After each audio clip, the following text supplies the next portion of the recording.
আরেকটা বিষয় বুঝেন, আমল তখন দামি হবে যখন আপনার কাছে ইমানের দৌলত আছে। আওয়াজ দেয় না?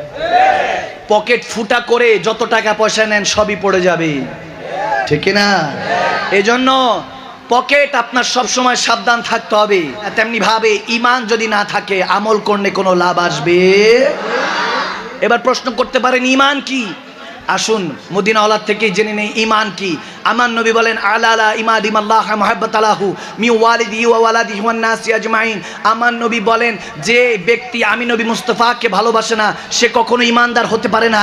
আর যে আমি নবী মুস্তাফাকে ভালোবাসবে, কেমন ভালোবাসবে? নিজের আওলাদ থেকে, স্ত্রী থেকে, স্বামী থেকে, নিজের মা বাবা থেকে, নিজের সয় সম্পত্তি থেকে, এমনকি ওয়ান নাসি আজমাইন। নবী মুস্তাফাকে জানের চাইতে বেশি যে ভালোবাসবে সেই প্রকৃতপক্ষে ইমানদার, ঠিক না? সেই ইমান আল্লাহ কবুল করবে। যদি ইমানদার হন তাহলে ধৈর্যশীল হতে হবে। কি হতে হবে? ধৈর্যশীল। দেখেন একটা হাদিস মনে পড়লো, আমার নবী পাহাড় দিয়ে যাচ্ছেন, হঠাৎ করে আবু জাহেলের সাথে দেখা। কোন জাহেল? আওয়াজ দেন, কোন জাহেল? উনি কি ভালো মানুষ না অভদ্র মানুষ? অভদ্র মানুষ। অভদ্রতা শুরু করে দিয়েছে। নবীজির সাথে দেখা হয়েছে, নবীজিকে অকথ্য ভাষায় গালিগালাজ করছে, নাউজুবিল্লাহ। সুমা মাযালা, নবীকে উল্টাপাল্টা কথা বলছে। নবীজি একদম কাফুল লিসান, চুপ করে আছে। সুবহানাল্লাহ, কিচ্ছু বলে না, কিচ্ছু বলছে না। আমাদেরকে যদি কেউ কিছু বলে দেখা যায় আমরা পাল্টা জবাব দিতে প্রস্তুত থাকি। মনে রাখবেন, চুপ করে থাকলে আপনি জিতে যাবেন। যারটা শেষ বলতে বলতে হয়রান হয়ে যাবে, কিন্তু আপনি জিতে যাবেন, ঠিক না? চুপ থাকতে শিখতে হবে। আমার নবী চুপ করে আছেন, আবু জাহেল অনেক কথা শোনালেন, নবীজি কিছু বলছেন না দেখে সে আরো শোনালো, বলতে তুমি চুপ করে কেন আছো? আরো অকথ্য ভাষায় কথাবার্তা বললো। নাউজুবিল্লাহ, নাউজুবিল্লাহ পড়েন না। নবীজি কিচ্ছু বললেন না, কিচ্ছু না বলে আস্তে করে মাথাটা নিচু করে চলে গেলেন। আবু জাহেল বিভিন্ন গালমন্দ করে সেও প্রস্থান করলো। এই ঘটনাটা আব্দুল্লাহ বিন জাদান রাদিয়াল্লাহু তাআলার মেয়ে পাহাড় থেকে দেখছিল। ওনার কন্যা, ওনার মেয়ে যখন দেখলো ওই পাহাড়ের অপোজিটে হযরত আমির হামজা রাদিয়াল্লাহু তাআলা শিকার করছিলেন। সুবহানাল্লাহ। আমার নবীজির চাচা, আমার নবীজির কি চাচা, হযরত আমির হামজা। আসাদুর রসুল ডাকা হয়, রসুলের সিংহ ডাকা হয়। সুবহানাল্লাহ বলে। আসাদুল্লাহ, আল্লাহর সিংহ হলো শের খুদা আলী, আর আসাদুর রসুল ছিলেন হযরত আমির হামজা, মদিনাওয়ালার চাচা যান। সুবহানাল্লাহ পড়েন। তো হযরত আমির হামজা শিকার করছেন। যখন শিকার করছেন, ওই হযরত আব্দুল্লাহ বিন জাদান রাদিয়াল্লাহু তাআলার মেয়ে দৌড়ায় গিয়ে হযরত আমির হামজাকে বলতেছেন, কি ব্যাপার, আপনি এখানে শিকার করছেন? ওখানে মুহাম্মদ বিন আব্দুল্লাহ আলাইহিস সালাতু সালাম, অর্থাৎ আমার নবীর কথা বলছেন, আপনার ভাতিজাকে আবু জাহেল কুটুক্তি করলো, অনেক গালমন্দ করলো, এবং যেতে যেতে মাথার মধ্যে একটা লাঠি দিয়ে বাড়িও দিল। নাউজুবিল্লাহ। তারপরে তিনি কিছু বললেন না, এতিম বিধায় তেনার উপর টর্চার হচ্ছে, আপনি কিছুই বলবেন না। এখন চাচা তো যখন রক্তের উপরে আক্রমণ হয়েছে, কোদাল তো বুকের দিকে টানে, ঠিক না? চাচা তো ভাতিজার ব্যাপারে যখন এরকম শুনেছে, রক্ত টকবক করে উঠলো।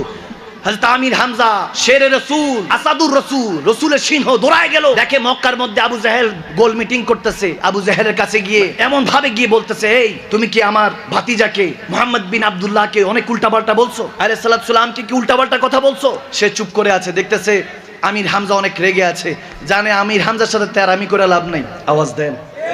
কিছু এলাকার মধ্যে দেখবেন, আমাদের প্রতিবেশীর মধ্যে আশেপাশে এমনও আছে কিছু শক্ত মানুষ, ভালো মানুষ আছে, যারা এমন তেরা এমনি ভালো, কিন্তু যদি বেশি দস্তাদস্তি করেন তেরা মানুষের রাগাইলে সমস্যা আছে, ঠিক না? আর সহজ সরল মানুষ একটু তেরা হয়, ঠিক না? সরল মানুষগুলি তেরা হয়, একটু ঘাট তেরা হয়, যেটা বুঝে একটাই বুঝে, ঠিক না? আর ওটা শুনতে চায় না। যখন উনি রেগে গিয়েছেন, গিয়ে বলতেছে আবু জাহেল, ওনার নাম ছিল আবুল হেকাম, আমার নবী ডাকছে আবু জাহেল, বড় যখন লকব দিছে সেটাই টাইটেল হয়ে গেছে। সুবহানাল্লাহ। ছিল আবুল হেকাম, হিকমতকারীদের বাদশা, হাকিম, হাকিমদের পিতা বলা হতো। আমার নবী বলে, কিসের তুমি হাকিমের পিতা, তোমার নাম আবু জাহেল, তুমি জাহেলদের পিতা। সুবহানাল্লাহ বলে।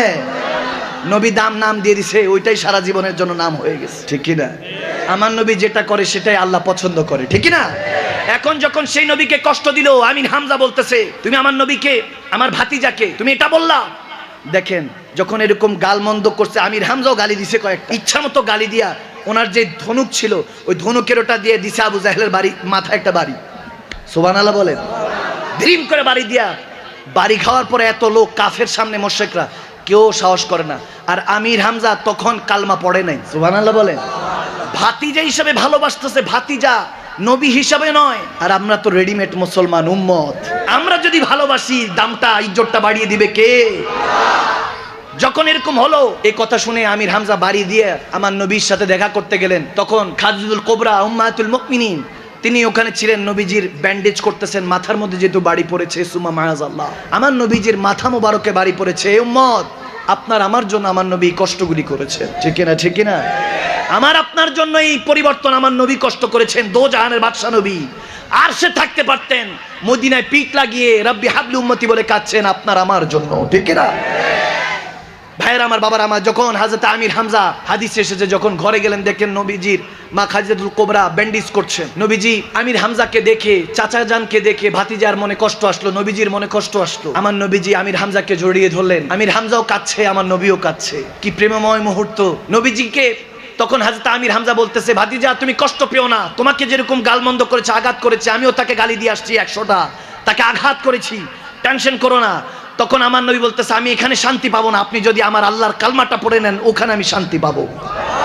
তখন বলতেছে, যদি তুমি কালমা পড়তে চাও তো ওখানে যদি তোমার শান্তি হয়। হযরত শেরে খোদা, শেরে রাসূল হযরত আমির হামজা আমার নবীর চাচা যান বলতেছে, যাও, তাকে তো আমি কষ্ট দিয়ে আসলাম, তাকে গালমন্দ করলাম, তোমাকে কষ্ট দিয়েছে, আমি তোমার জন্য এত কষ্ট, তোমাকে এত ভালোবাসি, কেমন ভালোবাসি তোমাকে বুঝাতে পারবো না। আরে চাচা ভাতিজার ভালোবাসা কত গভীর হতে পারে, হযরত আমির হামজা আর আমার মদিনাওয়ালার ভালোবাসা দেখলে বোঝা যায়। সেখানের মধ্যে হযরত আমির হামজা চোখের পানি পড়ে, চোখের পানি ছেড়ে আমার নবীর হাতে কালমা পড়ে মুসলমান হয়ে গেল। সুবহানাল্লাহ। হেদায়েতের মালিক কে? আওয়াজ দেন না কে? সে আল্লাহকে ভালোবাসুন, আমার নবীকে ভালোবাসুন, কিসমত চেঞ্জ হয়ে যাবে। একবার রাব্বুল আলামিন আজরাইল আলাইহিস সালামকে ডাক দিছে, বলে আজরাইল তুমি তো সবার জান কবজ করো, তোমার কি কখনো কারো জান কবজ করতে কষ্ট লেগেছে? তখন আজরাইল আলাইহিস সালাম বলছে, আল্লাহ দুইজনের জান কবজ করতে আমার কষ্ট হয়েছে এই জীবনে। বলে কার কার? বলে একবার অনেক সাইক্লোন তুফান, একটা জাহাজ ধ্বংস হয়ে গেল তুফানে। এরপরে একটা আইল্যান্ডের মধ্যে, পাড়ের মধ্যে একটা নারী গর্ভ অবস্থায় ছিল, প্রেগনেন্ট ছিল, সে একটা ছোট্ট বাচ্চা প্রসব করলো। যখন নিউবর্ন বেবি দেখলাম, ছোট্ট বাচ্চা, তখন ওই তুমি পাঠিয়েছো ওই মাটার, ওই যে বাচ্চাকে জন্ম দিয়েছো ওই মাটার রুটা কবজ করতে, আমার বড় মায়া লেগেছে। এই সমুদ্রের পাড়ে, এই মরুভূমিতে একটা ছোট্ট বাচ্চা ছেলে, এই বাচ্চাটার কি হবে তার কথা ভেবে আমার ওই মহিলার জান কবজ করতে কষ্ট হয়েছে। সুবহানাল্লাহ বলবেন না? বলে তারপর হলো সাদ্দাদ, যে 200 বছর লাগিয়ে দুনিয়াতে একটা বেহেশত বানিয়েছিল, কত হীরা জহরত, কত কিছু, সবচেয়ে সুন্দর নারী পুরুষ ওই জায়গায় এনেছিল, হুর গেলমান বানিয়েছিল। এমন কোন হীরা যত্ন জহরাত নেই, হীরা নেই, স্বর্ণ গয়না নেই, এমন কোন সুন্দর ফুল ফল নেই যেই ওই বেহেশতে সে লাগায় নাই। যখন সে প্রবেশ করবে, তুমি ওই দরজার সামনে বলতেছো সাদ্দাদের জীবন, ওই লাইফটা, তার রুটা কবজ করতে। তখন আমার বড় কষ্ট হয়েছে যে এত কষ্ট করে 200 বছর লাগায় জান্নাতটা বানাইলো, দেখতে পারবে না। তখন রাব্বুল আলামিন ডাক দিয়ে বলে, ওই যে সেই ছোট্ট বাচ্চাটার জান যখন তার মার জানটা কবজ করতে ওই বাচ্চাটার উপর দয়া হয়েছিল, ওই ছোট্ট বাচ্চাটাই সাদ্দাদ। সুবহানাল্লাহ কয় না? বলে তুই যার জন্য মায়া লেগেছিল ওই ছোট্ট বাচ্চাকে আমি অসহায় থেকে কোটি কোটি টাকা, বিলিয়ন ট্রিলিয়ন টাকার মালিক বানিয়েছি। সে দুনিয়াতে জান্নাত বানিয়ে আমি আল্লাহর সাথে শিরক করেছে, কুফরি করেছে, নিজেকে খোদা দাবি করেছে, শক্তি দিয়েছি, আমার সাথে অহংকার করেছে, এই জন্য তাকে ধূলিসাৎ করেছি, ঠিক না? তো হিকমতের মালিক কে? আওয়াজ দেন কে? এই দুনিয়াতে আমাদেরকে পাঠিয়েছেন কে? এই দুনিয়াতে আমাদের মায়ের মাধ্যমে এই দুনিয়ার আলো দেখিয়েছেন কে? আমরা রব্বে জুল জালালি ওয়াল ইকরামের ডাকে আবার এই দুনিয়া ছেড়ে কবরে যাব, কার হুকুমে যাব? কার হুকুমে? এই কবর থেকে তারপরে হাসর উঠবো কার হুকুমে? তারপর ওখান থেকে জান্নাত কিংবা জাহান্নামে যাব কার হুকুমে? আমাকে আওয়াজ দিয়ে ডান হাত তুলে বলুন, এই জমিনে ক্ষমতা চলে কার? সে রব্বুল আলামিনের কথার উপর কারো কথা চলবে? আল্লাহ বুঝার তৌফিক দান করুন। আমিন বলেন, আমিন বলেন। এক মহিলা দৌড়ে আসছে মুসা আলাইহিস সালামের কাছে। একটা হাদিস বলে দিয়ে শেষ করে দিই, কষ্ট হচ্ছে মনে আপনাদের। শেষ হাদিসটা বলে দিই, যেহেতু 1.5-2 ঘন্টা হয়ে গেছে, আজকে আর বেশি দেরি করব না। একটা হাদিস বলছি, কি কষ্ট হচ্ছে? আমার তো মনে হচ্ছে সারা রাত বলি, বৃষ্টি পড়তেছে না, আজকে এতটুকু শেষ করে দিই। চলবে? চলবে। মুসা আলাইহিস সালাম গরম নবী, কি নবী? গরম নবী। ওনার কাছে এক খাতুন, এক মা, একটা মহিলা দৌড়ে আসলো, বাচ্চা নেই, নিঃসন্তান। সে মহিলা এসে দৌড়ে এসে বলতেছে, হে আল্লাহর পয়গম্বর, ইয়া মুসা আলাইহিস সালাম, আপনি তো আল্লাহর রাসূল, আপনি একটু দোয়া করেন আমার যাতে সন্তান হয়। এখন মুসা আলাইহিস সালাম সবকিছুর সোয়াদা করতেন আল্লাহর কাছে তুর পাহাড়ে গিয়ে। কোন পাহাড়? তুর পাহাড়। তুরে সিনা। সেখানে যখন গেলেন তখন আল্লাহর কাছে বলতেছেন, মুসা আলাইহিস সালাম গরম নবীর চাইতেছেন, আল্লাহ একটা মহিলা আসছে, সন্তান নেই, একটু আল্লাহ যদি দয়া করতা। রব্বুল আলামিন গায়েব থেকে আওয়াজ করে বলতেছে, মুসা তার কিসমতে সন্তান রাখি নাই, তাকে জানিয়ে দেন। মুসা আলাইহিস সালাম যে কথা সেই হুকুম পালন করতে সেই মহিলা পরের দিন আসলো। মুসা আলাইহিস সালাম বলতেছে, তোমার কিসমতে কোনো সন্তান রাখে নাই। সেই মহিলা আর্তনাদ, চিৎকার, চেঁচামেচি, কান্না করছে। বলে, ইয়া মুসা আলাইহিস সালাম, আমার স্বামী আমার উপর অত্যাচার করে, আমার যদি একটা সন্তান না হয়, আমাকে নিঃসন্তান বলে সমাজ গালি দেয়। এরকম সমাজে আছে কি নাই? আওয়াজ দেন, আছে কি নাই? অনেক মা বোনদের সন্তান হয় না, এই জন্য নিঃসন্তান বলে গালি দেয়, ঠিক না? মনে করে যে ওই মা বোনটার সন্তান হচ্ছে না, আরেকটা বিয়ে করতে বলে। না, পুরুষ মানুষের মধ্যে এই সমস্যা আছে। মেডিকেল সায়েন্সও বলে এক্স এক্স এক্স ওয়াই একটা সিস্টেম আছে। এই এক্স ওয়াই সিস্টেমটা, এক্স এক্স যদি থাকে, এক্স এক্স থাকে হলো মহিলাদের কাছে, এক্স ওয়াই থাকে পুরুষদের কাছে। এই এক্স ওয়াই মিলিত হলে তখন ছেলে হয়, তারপর এক্স এক্স মিলিত হলে মেয়ে হয়। এরকম ডেফিনেশন আছে সায়েন্সের মধ্যে, আপনারা তো মানেন না। এজন্য পুরুষ জাতিকে এমন অবস্থা করেছে, মা বোনদেরকে ইজ্জত করতে হবে, সম্মান করতে হবে, কারণ তাদের কারণে আমরা দুনিয়ার আলোটা দেখি, ঠিক না? তো মাটা কান্না করছে, আমার স্বামী আমাকে কষ্ট দিবে, ভুলভাল বলবে, আমাকে অত্যাচার করবে, একটু দোয়া করেন। বলে, তোমার কিসমতে নেই সন্তান, আল্লাহ যা বলে দিয়েছে সেটাই। মহিলাটা চলে গেল। মজার ঘটনা, তাজ্জুব ঘটনা, স্ট্রেঞ্জ। প্রায় 8 মাস 9 মাস পর ওই মহিলাটা ফুটফুটে একটা সন্তান নিয়ে মুসা আলাইহিস সালামের সাথে দেখা করতে আসছে। সুবহানাল্লাহ বলেন না? বলে, দেখেন মুসা, আপনি বলেছেন আমার সন্তান হবে না, সন্তান তো হয়েছে। এখন মুসা আলাইহিস সালাম বলতেছে, এই মহিলার সন্তান আসলো কেমনে? কারণ মুসা আলাইহিস সালাম তো জানে দেনেওয়ালা কে। আওয়াজ দেন, দেনেওয়ালা কে? বলে, ব্যাপার কি? আল্লাহ বললো, আমার বললো সন্তান নাই, আবার সন্তান দিয়েও দিল। গরম নবী রাগ করে তুর পাহাড়ে গিয়ে বলতেছে, আল্লাহ, উম্মতের কাছে, মহিলার কাছে আমার বেজ্জতি করে দিলা। তোমার কাছে আসছি, তুমি বলছো সন্তান নাই তার কিসমতে, অথচ সন্তান দিয়ে দিলা। এটা কেমন জাস্টিফাই? এটা কেমন বিচার? আল্লাহ বলেন, ঠিক আছে, এটার বিচার আমি পরে দিব, হিসাব পরে দিব। এক কাজ করেন, আপনি আমার ভালোবাসেন, আপনার উম্মত তো আমারে ভালোবাসে। বলে, ভালোবাসে, আপনি আমারে বলেন, আমার মেজাজ ভালো না। আপনার কাছে আসলাম 9 মাস আগে, 10 মাস আগে, তখন বলতেছেন এই মহিলার কিসমতে সন্তান নাই। এখন আসলাম, সে আমার কাছে এসে আমার দেখাইতেছে, চিড় করতেছে, আমারে চিড়াইতেছে, খোঁচা মারতেছে, পোক করছে। বলে, দেখেন, আপনি না দোয়া করছেন সন্তান হয় নাই, আল্লাহ বলছে সন্তান নাই, এই দেখছেন আমার সন্তান। আমাকে কিভাবে এসে আমাকে পোক করলো, আমাকে খোঁচা মেরা কথা বললো। রব্বুল আলামিনের সাথে মুসা আলাইহিস সালাম যখন এরকম লাড করে ঝগড়া করছে, মুসা আলাইহিস সালামকে, গরম নবীকে আল্লাহ ঠান্ডা করার জন্য বললো, যান, আপনার উম্মত তো আমাকে ভালোবাসে, এক টুকরা গোশত কাইটা দিতে বলেন নিজের শরীর থেকে, আমি আল্লাহ চাইছি, দিতে বলেন। সুবহানাল্লাহ।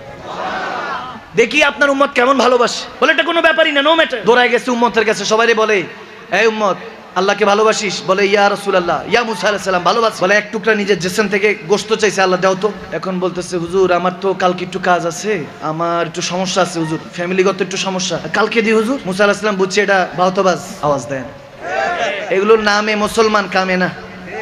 আওয়াজ কম হয়েছে মানে না, আরো জোরে বলতে হবে। এগুলো এমনি মুসলমান কিন্তু মুমিন না, ঠিক না? আরেকজনের কাছে গেছে, এই আল্লাহকে ভালোবাসিস? বলে, বাসি। কি করতে হবে বলেন? জান দিয়ে দিব। বলে, জান দিতে হবে না, এক টুকরা গোশত দে। বলে, হুজুর, আমার তো খেতে কাজ রেখে আসছি, ওটা সাইরেই সে দিতেছে। বলে, বুঝছি, তোরে দেওয়া হবে না। আরেকজনের কাছে গেছে, বলে, আল্লাহকে ভালোবাসি? বলে, হ্যাঁ পয়গম্বর ভালোবাসি। কি চাই, কি লাগবে, কি করতে হবে, কোন যুদ্ধে যেতে হবে? বলে, না, যুদ্ধ করতে হবে না, আল্লাহ এক টুকরা গোশত চেয়েছে তোমার জিসম থেকে, দিবা? বলে, ইয়া মুসা কালিমুল্লাহ, আমি তো এমনি বৃদ্ধ, আমার তো শরীরে জান নাই, আপনি আরেকটা যুবক দেখে যান, তাহলে সমস্যা হবে না। এভাবে মুসা আলাইহিস সালাম দারবাদার ঘুরছেন, কেউ দিচ্ছে না। মুসা আলাইহিস সালাম টেনশনে পড়ে গেলেন, ভাবলেন, হায় হায়, আল্লাহর কাছে কি মুখ নিয়ে যাব? আল্লাহ এক টুকরা গোশত চেয়েছে জেসেম থেকে, পরীক্ষাটা কেউ দিতে পারছে না। এখন আল্লাহ তো এরকম অনেক ইমতিহান নেয়, যাকে ভালোবাসে তার থেকেই তো পরীক্ষা নেয়, ঠিক না? তাকে ইজ্জত দিয়ে বেজ্জতি করে পরীক্ষা নেয়, তাকে ধন দৌলত দিয়ে রাস্তার ফকির বানিয়ে পরীক্ষা নেয়। আওয়াজ দেয় না, ঠিক না? আল্লাহ যাকে ভালোবাসে, আর দুনিয়া সিজুল মুমিন ওয়া জান্নাতুল লিল কাফির, দুনিয়াটা মুমিনের জন্য জেলখানা এবং কাফেরদের জন্য বেহেশত বানিয়েছেন আল্লাহ। এজন্য মুমিনের জন্য জেলখানায় সব সময় পরীক্ষা থাকবে, ঠিক না? কেউ যখন দিচ্ছে না, মুসা আলাইহিস সালাম শর্মিন্দান হয়ে যখন তুর পাহাড়ে যাচ্ছিলেন, হায় যুবক, তুর পাহাড়ে যখন যাচ্ছিলেন, পথিমধ্যে দেখতেছেন এক মজজু পাগল বসে আছে, আল্লাহ আল্লাহ আল্লাহ আল্লাহ আল্লাহ আল্লাহ আল্লাহ জিকির করতেছে। এক পাগল আশিক জিকির করছে। মুসা আলাইহিস সালাম চিন্তা করলেন, এ তো পাগল, আচ্ছা একটু জিজ্ঞেস করে দেখি, আমারই তো উম্মত। বলে, এই পাগল, আমার আল্লাহ এক টুকরা গোশত চাইছে, আল্লাহরে ভালোবাসোস নি, তাহলে দে। সে পাগলের মতো চোখটা বড় করে বলতেছে, হুজুর, আপনার ছুরি আছে? বলে, হ্যাঁ। ছুরি নিল, এক টুকরা গোশত কেটে দিয়ে দিল। আরো জোরে, আরো জোরে, আরো জোরে। যখন এক টুকরা গোশত কেটে দিয়ে দিল, মুসা আলাইহিস সালাম আবার চলে যাচ্ছে, তখন ওই পাগলটা আবার ডাক দিয়ে বলে, ইয়া মুসা কালিমুল্লাহ, বেয়াদবি নেবেন না, চলে যাচ্ছেন, আল্লাহ কত মহান, কত বিশাল, এক টুকরা গোশত দিয়ে কি হবে, আরেকটু টুকরা গোশত নিয়ে যান। সে আরেক টুকরা কেটে দিয়ে দিল। যখন এভাবে দিয়ে দিল, তখন মুসা আলাইহিস সালাম আবার যখন রওনা দিলেন ওই দুটো টুকরা দিয়ে, যে যাক আল্লাহর কাছে এখন ইজ্জতটা বাঁচছে, একটা উম্মত তো দিছে, তখন ওই মজজুব ওই পাগলটা বলতেছে, ইয়া মুসা কালিমুল্লাহ, ইয়া মুসা কালিমুল্লাহ, যেতে যেতে যদি আপনি আরেকটা টুকরা নিয়ে যেতেন আমি বড় খুশি হতাম। সেইভাবে কাটতে কাটতে জেসেম থেকে প্রায় কেজি খানিক গোশত যখন কেটে জেসেমকে টুকরা টুকরা, পাগল তো মজজুব তো ম্যাট তো আল্লাহ দিওয়ানা পাগল হয়ে আছে, তার খবর নাই, আল্লাহ চাইছে, পেগাম্বর থেকে শুনেছে, এজন্য দিতে রাজি হয়ে গেল, জানে যে মুসা কালিমুল্লাহ সত্যিকার রাসূল, এজন্য দিয়ে দিল। যখন মুসা কালিমুল্লাহ এই গোশত নিয়ে রওনা দিচ্ছে, মুসা কালিমুল্লাহ চোখ দিয়ে টপ টপ করে পানি পড়ছে। কত ভালো ভালো মুমিনের কাছে, মুসলমানের কাছে চাইলাম, আল্লাহর জন্য তো এক টুকরা গোশত দিল না, আল্লাহকে তো মন থেকে ভালোবাসে না, আমি নবী হয়ে চাইলাম, সে দিল না। কিন্তু এই পাগল মাজুব পড়ে থাকে, ইবাদত বান্দিগি করতেও দেখি না, অথচ আল্লাহ আল্লাহ করে, আল্লাহ আল্লাহ করে, সেই বান্দাটা এক টুকরা জায়গায় 1 কেজি গোশত দিয়ে দিল। তখন চোখের পানি ছাড়তে ছাড়তে তুর পাহাড়ে গিয়ে রব্বুল আলামিন কই গোশত শো করছে, আল্লাহ তোমার জন্য এক পাগল মাজুব এই 1 কেজি গোশত দিছে। গায়েব থেকে রব্বুল আলামিন ডাক দিয়ে বলে, ওগো মুসা, আপনি তো রাগ করেছিলেন, ওই যে খাতুন, ওই মহিলা, তার কিসমতে আমি সন্তান রাখি নাই, কিন্তু সন্তানটা ওই দোয়া মাকবুল ইবাদত যেমন দোয়ার উসিলায় কবুল করি, ওই বান্দার উসিলা আমি কবুল করেছি। ওই খাতুন যখন আপনার কাছে আসলো, আমি বললাম তার কিসমতে সন্তান নাই, আপনিও তাকে জানিয়ে দিলেন, কিন্তু 9 মাস পরে, যখন 10 মাস পরে সন্তান নিয়ে আপনার কাছে আসলো, তখন তাকে কেন সন্তান দিয়েছি জানেন? কাঁদতে কাঁদতে এই পাগলটার সামনে, আমার এই বান্দাটার সামনে দিয়ে দৌড়ে দৌড়ে যাচ্ছিল, ওই পাগলটা ডাক দিয়ে বলে, এই মা তুই কাঁদছিস কেন? বলে মুসা আলাইহিস সালামের কাছে গিয়েছিলাম, তেনার কাছে দোয়ার জন্য দিয়ে গিয়েছিলাম যে আমার একটা সন্তান লাগবে, কিন্তু তিনি জানিয়ে দিয়েছেন রব্বুল আলামিন নাকি আমার ভাগ্যের মধ্যে কিসমতে সন্তান রাখে নাই, আমার স্বামী আমার উপর অত্যাচার করে। তখন এই পাগলটাই বলতেছিল, আল্লাহ গো, একটা মায়ের দোয়া খালি হাতে ফিরেও না, একটা সন্তান দিয়ে দাও, তাকে সন্তান দিয়ে দাও। বলে এবার বুঝতেছেন যে আমাকে এত ভালোবাসে, টুকরা টুকরা করে দিয়েছে, গোশতকে টুকরা করে দিয়েছে, আমার জেসেম থেকে তার জেসেম থেকে আমার জন্য গোশত খুলে দিয়ে দিয়েছে। এই জন্যই এই পাগলটার দোয়া কেমনে ফিরে দেই মুসা, তার দোয়া আমি কবুল করেছি। তেরি দোয়া নাসার সে মালুল হুই, ইহা জুবা সে নিকলি ওয়া কবুল হুই। এজন্যই রব্বুল আলামিন বলতেছে, মুসা রাগ করেন না, আপনি দোয়া করেছেন, আমি তার কিসমত সম্পর্কে জানিয়ে দিয়েছি, কিন্তু যখন এই আশিকটা, আমার খাস বান্দা পাগলটা যখন আমার কাছে দোয়া চাইলো, তার দোয়া আমি কবুল করে নিয়েছি। সুবহানাল্লাহ। আল্লাহ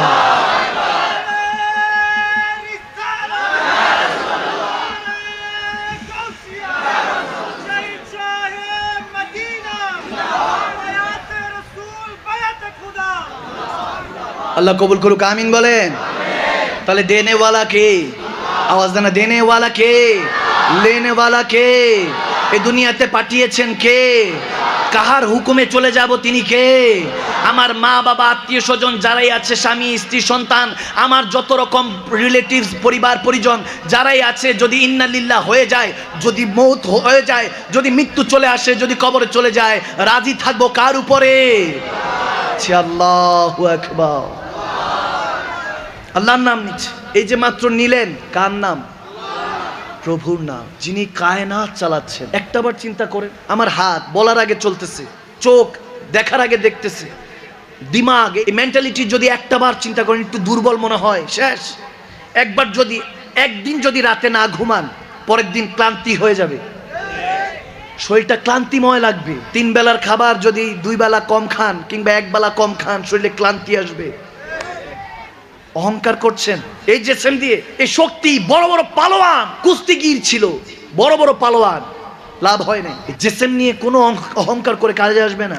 দেখেন, ভুল একটি সৌন্দর্য, যদি ভুল না হতো আমি তাহার হইতাম না, আমি যদি তাহার না হইতাম আমি আমার হইতাম না। এজন্য মাঝে মাঝে মনে হয় ভুল একটা ভয়ঙ্কর রকম সৌন্দর্য। আওয়াজ দেয় না, ঠিক না? ভুল যদি হয় তাহলে তবার রাস্তা খোলা আছে, আপনাকে তবা করে ফিরে আসতে হবে। যুবক, জোর করে ভালোবাসা যায় না, ঠিক? আর ভালোবাসার মানুষকে জোর করতে হয়।